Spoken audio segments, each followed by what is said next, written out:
Alors maintenant, passons à un championnat plus compliqué en termes de niveau de toutes les équipes.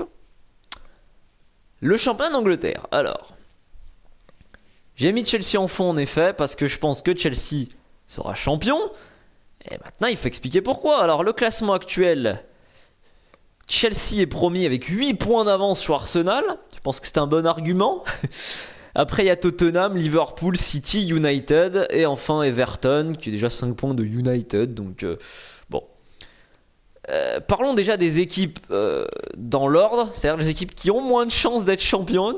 Bon, parlons de Leicester 2 secondes. Leicester, ça a été une très belle année l'an dernier. Bravo à eux. Mais cette année, c'est fini. Voilà. Ils sont à leur vraie place. Pourquoi l'an dernier, ils étaient si forts? Pas parce... Certes, Mahrez et Vardy font une année exceptionnelle, mais pour moi, le meilleur joueur de Leicester l'an dernier, c'est Kanté, et on le voit cette année, puisqu'ils jouent quasiment dans le même système à chaque fois, et qui sont moyens, voire nuls. Alors que l'an dernier, c'était exceptionnel. Pourquoi? Parce que Kanté... Voilà, mais c'est pas grave, hein, puisque pour les gens du Ballon d'Or notamment, Vardy et Mahrez sont exceptionnels. Mais Kanté, bon, voilà, c'est un mieux comme un autre, hein. Très bien, ça c'était la petite connerie. Donc voilà, Leicester, sans Kanté, ce n'est rien. La preuve, même si bon, ils sont en Ligue des Champions, mais bon, c'est une façade, hein, parce que vu qu'ils se tapent à chaque fois dans les poules, ils s'en sortent bien. Revenons pour l'instant à la première ligue entière. Partons par le 7ème Everton qui, je vais pas m'attarder là-dessus. Everton, c'est comme chaque année, dès qu'ils commencent à faire deux trois bonnes séries, ils enchaînent deux trois victoires, tout le monde dit Everton c'est super et tout.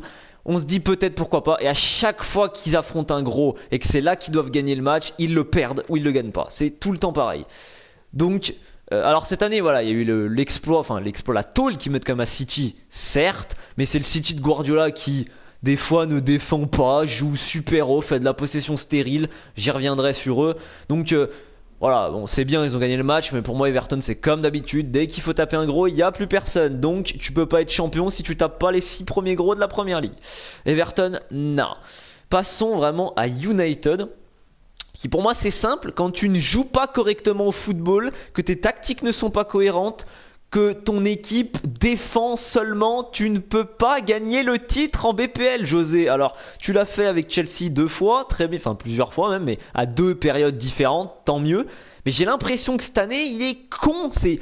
Je respecte énormément José Mourinho, hein.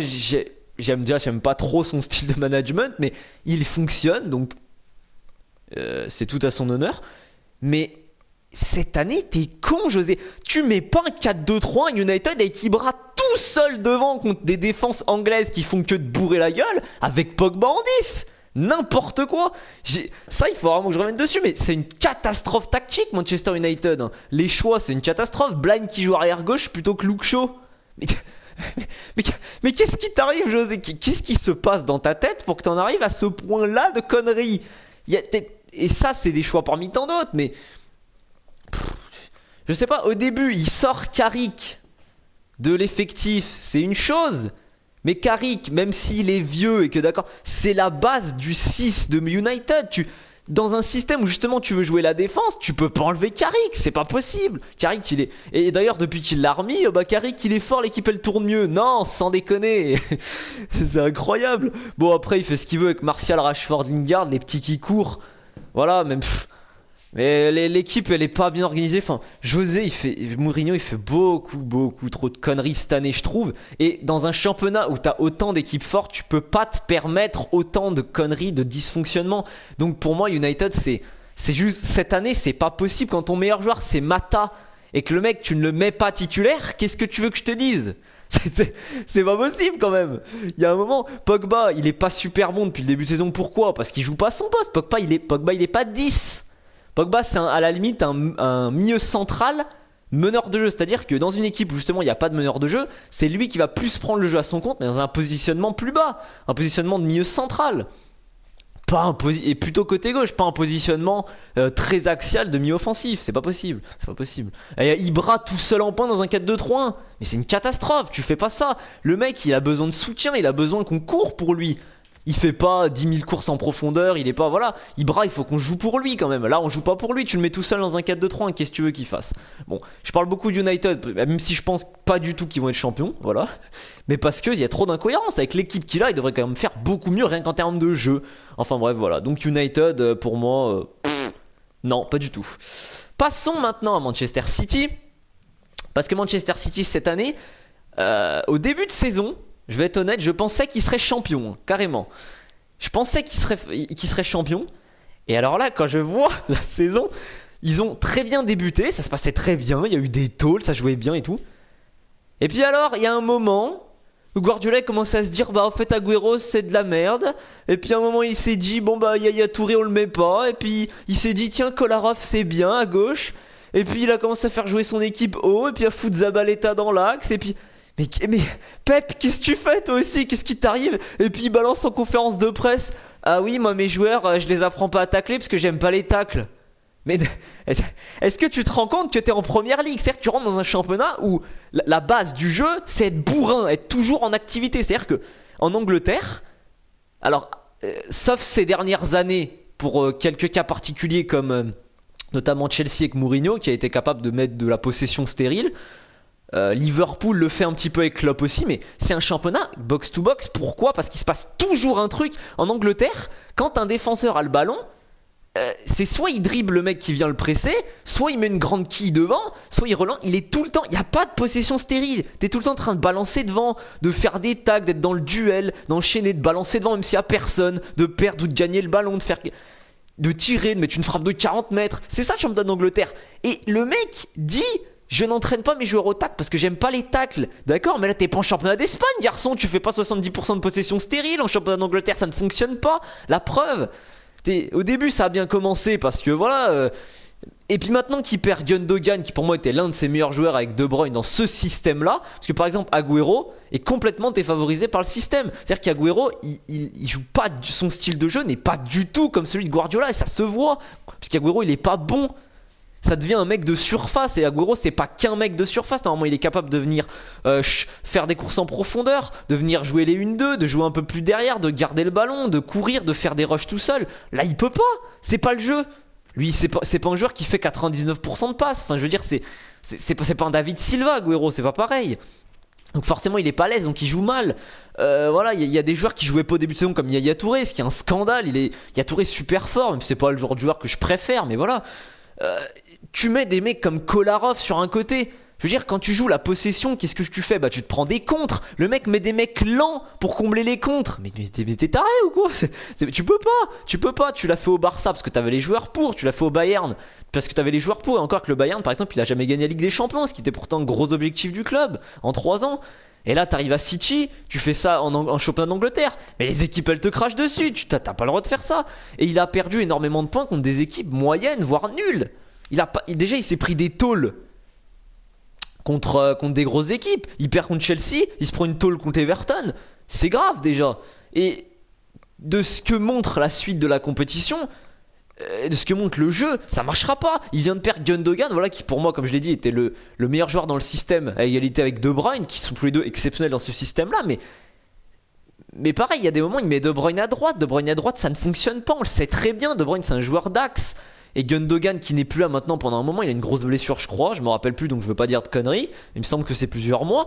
Donc voilà, tu perds un de tes joueurs fondamental, va falloir se réveiller. C'est-à-dire qu'il y a ce que tu veux faire, c'est très bien, mais là tu ne peux pas le faire. Donc fais autre chose parce que tu vas finir, mais même pas en Ligue des Champions. Je rappelle qu'actuellement City sont 5ème et il y a tellement d'équipes fortes devant qu'attention à la concurrence. Même United qui j'ai dit avant qui joue mal, ils ont une équipe assez chiante pour te dépasser si tu fais n'importe quoi. Et Guardiola en ce moment il fait n'importe quoi. Et c'est un mec qui commence de plus en plus à me saouler parce que il a voulu apporter son jeu au Bayern. Alors ça a marché dans le championnat parce que l'équipe est vraiment trop forte. Mais en Ligue des Champions, je répète, pour une équipe comme le Bayern, ils doivent la jouer chaque année, ils doivent la gagner. Alors tu peux pas gagner tous les ans, on est d'accord. Mais lui ne l'a pas gagné même une seule fois. Voilà, avec le Bayern. Et oui, en 3 ans, tu dois gagner une Ligue des Champions que le Bayern, vu l'effectif que t'as. Voilà, il y est pas arrivé. Donc là, avec City, ça paraît aussi compliqué ce qu'il fait parce que c'est pas cohérent avec le championnat. Donc City, moi, j'y crois pas. Hein. J'y crois pas une seule seconde. Hein. Surtout pas en continuant à jouer comme ça.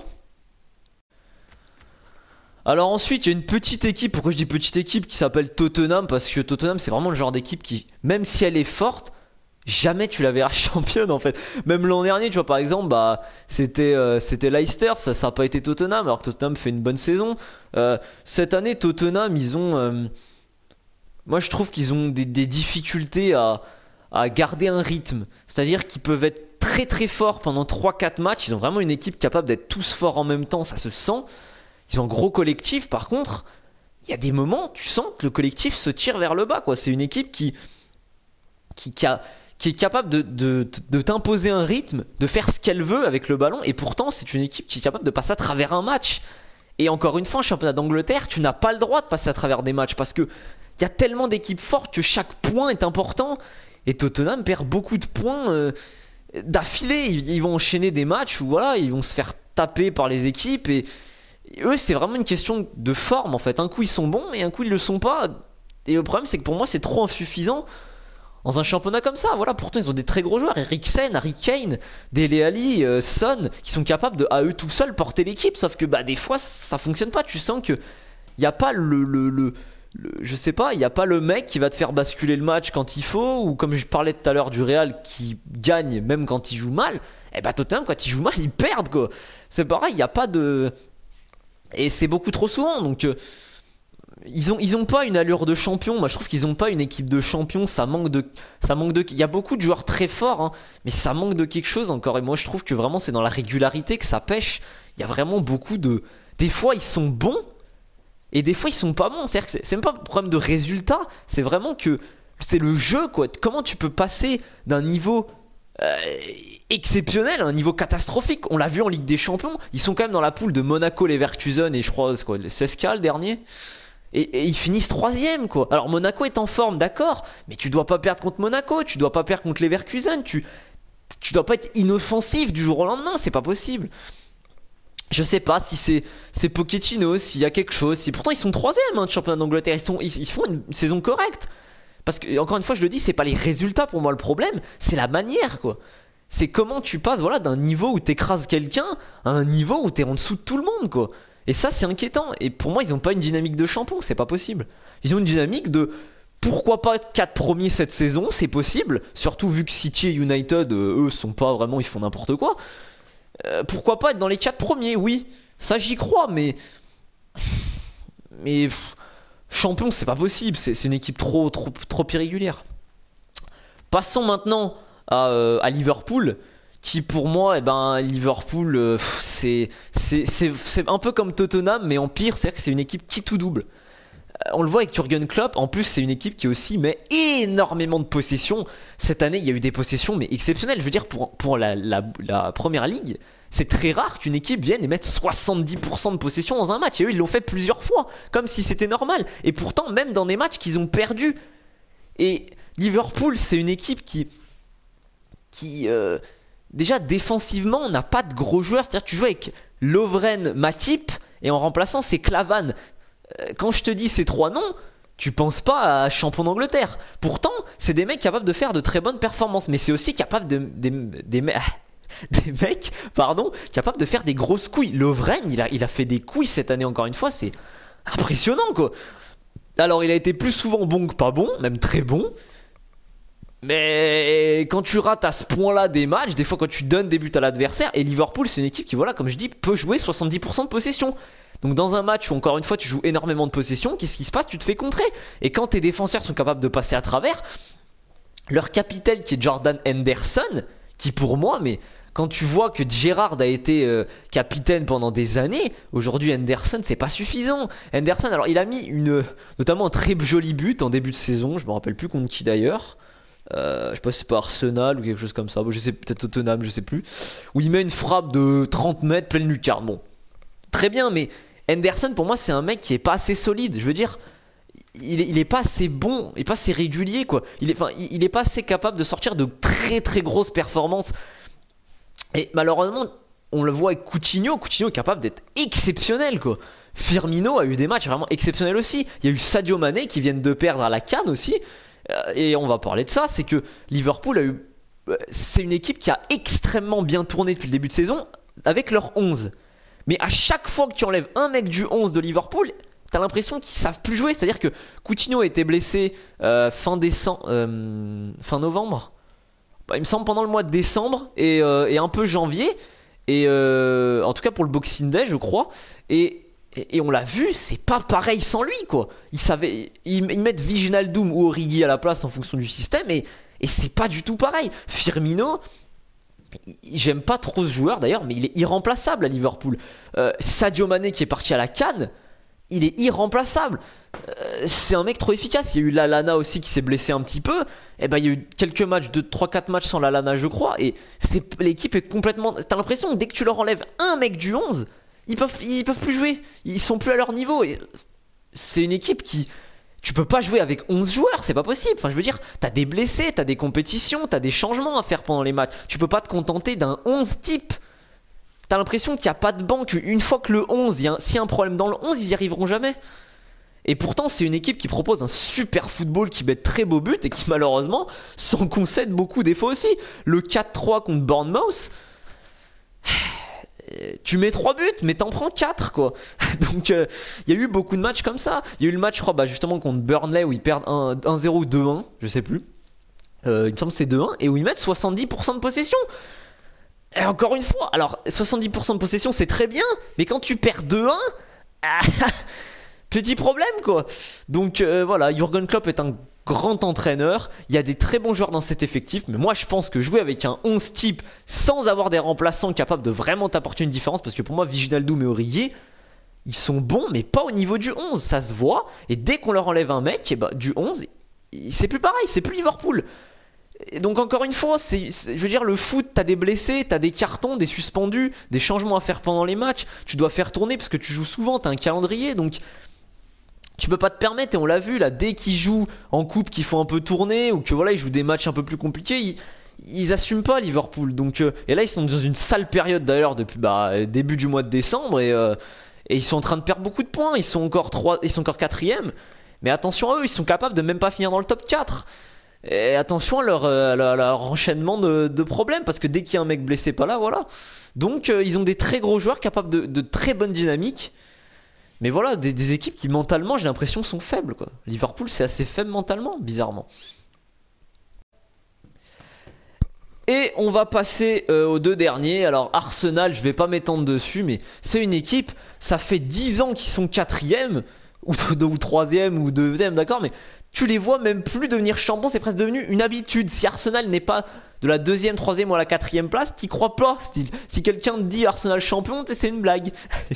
Non, mais Arsenal, encore une fois, Arsène Wenger, c'est un bon entraîneur, mais il y a trop d'incohérences dans cette équipe. Il y a trop de mecs pas au niveau.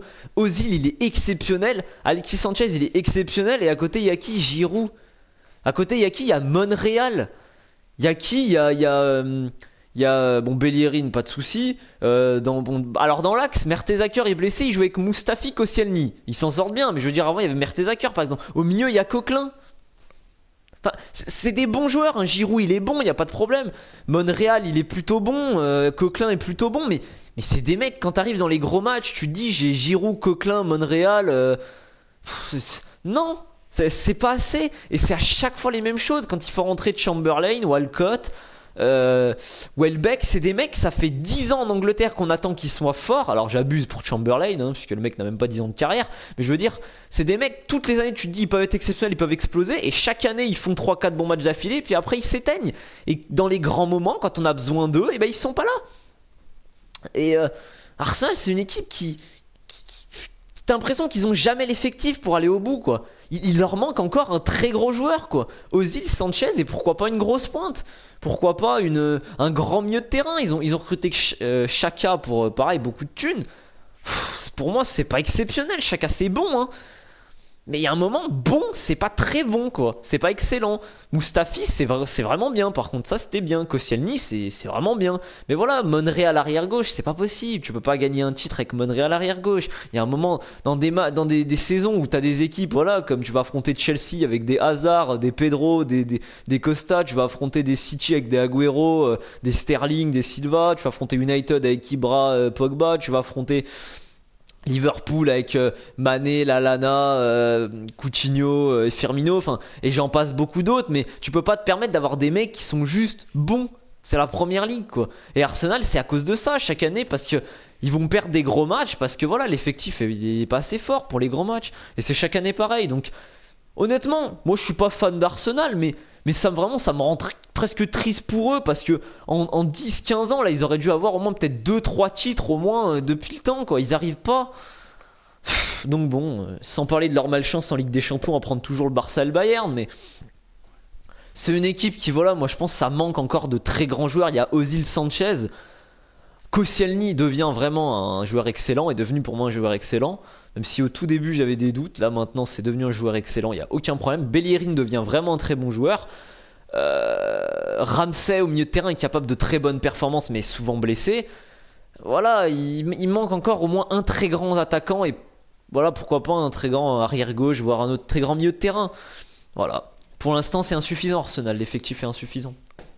Et le dernier, Chelsea, qui est l'équipe qui s'en sort le mieux. Pourquoi? Parce qu'ils n'ont pas de Coupe d'Europe cette année. Pourquoi? Parce que il y a une dynamique, il y a un entraîneur qui sait quoi faire de son effectif. Alors, quand tu vois qu'il y a Marcos Alonso, Moises dans cette équipe, c'est pas des joueurs exceptionnels, ça fait des joueurs. Marcos Alonso, il sort de la Fiorentina, joueur correct, sans plus. Moises, ça fait des années qu'il est là, il fait pas grand chose, il est prêté à Stoke, il est. Et puis cette année, quand Conte arrive, alors il est con pendant à peu près quoi, un mois ou deux où il met son 4-3-3 inutile qui fonctionne pas. Et puis d'un coup, le mec il passe en 3-4-3. Et puis comme c'est un système qu'il maîtrise beaucoup, puisque les Italiens connaissent beaucoup ce système et le pratiquent souvent, il a fait que l'Italie, donc c'est un 3-5-2. Mais bon, voilà, il y a la base des trois défenseurs. Et ça marche relativement bien et régulièrement bien. C'est-à-dire qu'il y a... Alors là, en ce moment, il suffit de dire ça pour que Chelsea soit un peu moins bien. Mais pareil, Chelsea, c'est une équipe qui a vraiment une équipe très solide. Kanté, Matic au milieu de terrain avec David Luiz, Azpilicueta. Bon, Cahill est un peu en dessous, moi, je pense, des deux autres. Mais voilà, Courtois dans la cage, c'est une équipe vraiment solide. Même quand on voit ils sont en difficulté, ils tiennent. Et puis Hazard, Pedro, Costa, c'est des mecs qui, sur une action, peuvent te mettre un but. Donc ils peuvent rien faire du match, avoir 3 actions et puis mettre 3 buts. C'est une équipe extrêmement efficace, on le voit cette année, notamment à l'image de Costa. Et c'est une équipe extrêmement dure à jouer, parce qu'un 3-4-3, encore une fois, quand c'est bien maîtrisé, c'est super dur à jouer, parce que c'est des compositions qui sont pas évidentes, qui sont pas habituelles. C'est spécial, je veux dire, il faut contrôler la montée des ailiers, le fait que les 3 mecs devant peuvent jouer dans l'axe, combiner, partir sur un côté, revenir, qu'ils peuvent défendre à 5, qu'ils peuvent attaquer à 7 s'ils veulent. C'est un système qui peut être déséquilibré et difficile à contrer. Et quand c'est très très bien géré comme ça, c'est super compliqué. Et Conte le fait très bien. Voilà. Chelsea, c'est une équipe extrêmement solide qui pour moi ne donne aucun signe de relâchement. Et c'est là où ça devient plus compliqué à appréhender. C'est que même quand ils jouent mal, ils gagnent. Voilà. Et quand ils ont 2 occasions dans un match, ils mettent les 2. Et ça devient injouable. Ça devient injouable. Ils ont été capables de mettre des tôles à des grosses équipes et de jouer extrêmement bien. Donc c'est une équipe qui pour moi fait très peur. Et qui pour moi cette année sera championne. Voilà. Donc Chelsea, champion. Donc voilà, j'ai dit ce que je pensais, la vidéo est très longue. Merci de m'avoir écouté jusqu'au bout. Pour ceux qui ont allé jusqu'au bout, c'est une grosse performance. Et on se dit à bientôt dans un prochain Parlons Foot.